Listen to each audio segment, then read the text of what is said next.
சூடாக உள்ளே இருக்கிற சூடாக இவ்வளோண்டு கண்ணா அடி சாதமாக எடுத்துட்டோடா ஆயா உள்ளே இருக்கிற சூடாக கொஞ்சம் எடுத்துட்டு என்னடாச்சு அப்படியே வச்சுருக்க இலையில வச்சது அப்படியே இருக்கே. அம்மா உங்களுக்கு அம்மா உங்களுக்கு கொஞ்சம் சூடாக அடி சாதம் கொஞ்சம் குழம்பு கிடச்சா நல்லாயிருக்கும். குழம்பு இருக்குதே அச்சு அங்கே அச்சுங்கிற நவனே அந்த குழம்பு ஊற்றுங்க கண்ணு. அதான் கொதிக்க வச்சு சுண்ட வச்சு வச்சுருக்க. நீங்கள் கூட குழம்பு ஊற்றி சாப்பிடுங்க. கேட்டு வாங்கி பாரு அச்சு குழம்பு. அண்ணா உனக்கு குழம்பு வேணாமா? நாள் தம்பி உனக்கு குழம்பு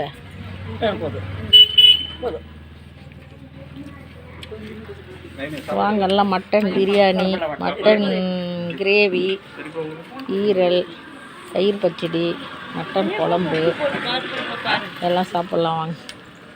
கறி நல்லா வெந்துச்சு சாப்பிடுங்க. இந்த கொஞ்சம் கறி எடுத்து வறுவல் பண்ணிட்டேன். நல்லா இருக்குங்களா? வறுவல் நல்லா இருக்குங்களா? என்ன அதுமா உப்பு கம்மியாக இருக்கிறதுக்கு பச்சடியில் கொஞ்சம் போட்டு கலக்கிட்டா அது ரெண்டும் அதுக்கு இல்லை. பச்சடி ஒருத்தர் சாப்பிடுவாங்க, சாப்பிட மாட்டாங்க. அடுத்து நீங்கள் உட்காந்துக்கோங்க நவீன்.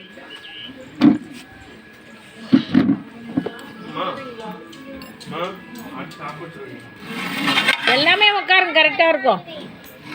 அடுத்து ப்ளீஸுங்க. அம்மா உங்கள் கையை காமே. எங்கள் பாப்பா தான் பாருங்கள் 10 இதுக்கு விசேஷத்துக்கு அவ்வளோ அழகாக வச்சுருக்கா. எங்கள் ஊர் பண்டிகைக்கு சூப்பராக